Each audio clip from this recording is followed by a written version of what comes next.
नमस्कार दोस्तों, मुख्य खबरों में आप सबका स्वागत है। Kolkata doctor rape murder case, देश भर में डॉक्टर की हड़ताल सुरक्षा के लिए एक्ट बनाने की मांग की गई है। कोलकाता के आरजी कर मेडिकल कॉलेज में 8 अगस्त को ट्रेनी डॉक्टर का रेप और मर्डर हुआ था। घटना को लेकर देश भर के 3 लाख रेजिडेंट डॉक्टर्स हड़ताल पर है।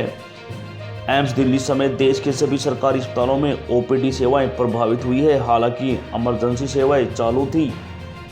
रेजिडेंट डॉक्टर्स ने अपनी सुरक्षा के लिए सेंट्रल प्रोटेक्शन एक्ट बनाने की मांग की है। वहीं पश्चिम बंगाल की सीएम ममता बनर्जी ने कहा कि 18 अगस्त तक पुलिस केस सोल्व नहीं कर पाई तो जांच सीबीआई को सौंपेंगे।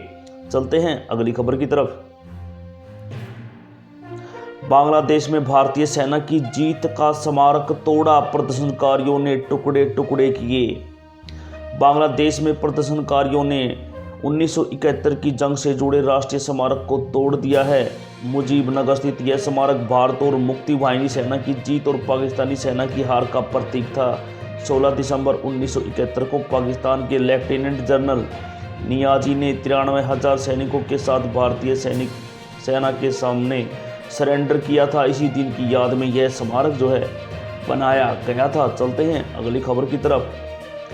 NIRF रैंकिंग 2024 जारी। IIT मद्रास टॉप 3 यूनिवर्सिटीज़ में IIS बेंगलुरु, JNU और जामिया भी शामिल है। केंद्र सरकार ने देश के टॉप शैक्षणिक संस्थाओं की लिस्ट जारी की है। नेशनल इंस्टीट्यूशन रैंकिंग फ्रेमवर्क 2024 के मुताबिक IIT मद्रास लगातार छठी बार देश का टॉप एजुकेशन इंस्टीट्यूट बना है। टॉप 10 संस्थाओं में 7 IIT शामिल हैं। यूनिवर्सिटियों की रैंकिंग में बेंगलुरु का इंडियन इंस्टीट्यूट ऑफ साइंस पहले नंबर पर है। दिल्ली की जवाहरलाल नेहरू यूनिवर्सिटी दूसरी और जामिया मिलिया इस्लामिया यूनिवर्सिटी तीसरे नंबर पर है। चलते हैं अगली खबर की तरफ। क्या चाइल्ड पोर्न देखना अपराध है? एससी में फैसला सुरक्षित। केरल एससी बोला था अकेले देखना क्राइम नहीं है। चाइल्ड पोर्न देखना अपराध है या नहीं, इस मामले में सुप्रीम कोर्ट ने फैसला सुरक्षित रखा है। दरअसल केरल हाई कोर्ट ने 13 सितंबर 2023 को एक मामले की सुनवाई करते हुए कहा था कि अगर कोई व्यक्ति निजी तौर पर अश्लील फोटो या वीडियो देख रहा है तो यह अपराध नहीं है, लेकिन अगर दूसरे को दिखा रहा है तो यह गैरकानूनी होगा। केरल हाईकोर्ट के इसी फैसले को सुप्रीम कोर्ट में चुनौती भी दी गई थी। चलते हैं अगली खबर की तरफ। हिंडबर्ग बोला सेबी चीफ ने सफाई में आरोप स्वीकारे हैं। बूच का विदेशी फंड में निवेश।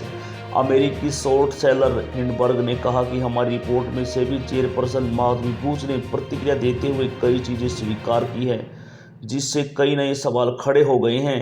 हिंडबर्ग ने कहा बूच के जवाब से यह पुष्टि होती है कि उनका निवेश बरमूडा मोरिस के फंड में था। ये वही फंड है जिसका इस्तेमाल गौतम अडानी के भाई विनोद करते थे। आरोप है कि विनोद इन फंड्स के जरिए अपने ग्रुप के शेयर्स की कीमत भी बढ़ाते थे। चलते हैं अगली खबर की तरफ। सपा नेता पर नाबालिग के कपड़े उतारने का आरोप, गिरफ्तार। पीड़ित नौकरी मांगने आई थी। यूपी के कन्नौज पुलिस ने नाबालिग के कपड़े उतारने और रेप की कोशिश के आरोप में सपा नेता को गिरफ्तार किया है। दरअसल 15 साल की नाबालिग अपनी बुआ के साथ सपा नेता नवाब सिंह यादव के कॉलेज में नौकरी मांगने गई थी। आरोप है कि बुआ वॉशरूम गई, उसी दौरान नवाब सिंह ने नाबालिग के कपड़े उतरवाए। नवाब सपा प्रमुख अखिलेश यादव के करीबी है और उनकी पत्नी डिम्पल का सांसद प्रतिनिधि रहा है। हालांकि सपा ने 12 अगस्त को लेटर जारी कर कहा कि नवाब सिंह यादव सपा नेता नहीं है। चलते हैं अगली खबर की तरफ। इजराइल पर ईरानी हमले की आशंका। अमेरिका ने मिडल ईस्ट में मिसाइल से लैस पनडुब्बी भेजी। हमास चीफ हनिये की मौत के बाद ईरान ने इजराइल से बदला लेने की बात कही थी। दोनों देशों के बीच जंग की आशंका को देखते हुए अमेरिका ने मिडल ईस्ट में गाइडेड मिसाइल से लैस पनडुब्बी और F-35C फाइटर जेट से लैस एयरक्राफ्ट कैरियर रवाना किया है। इजरायली रक्षा मंत्री योवे गैलेंट और अमेरिकी रक्षा मंत्री लॉयड ऑस्टिन के बीच बातचीत के बाद यह फैसला लिया गया है।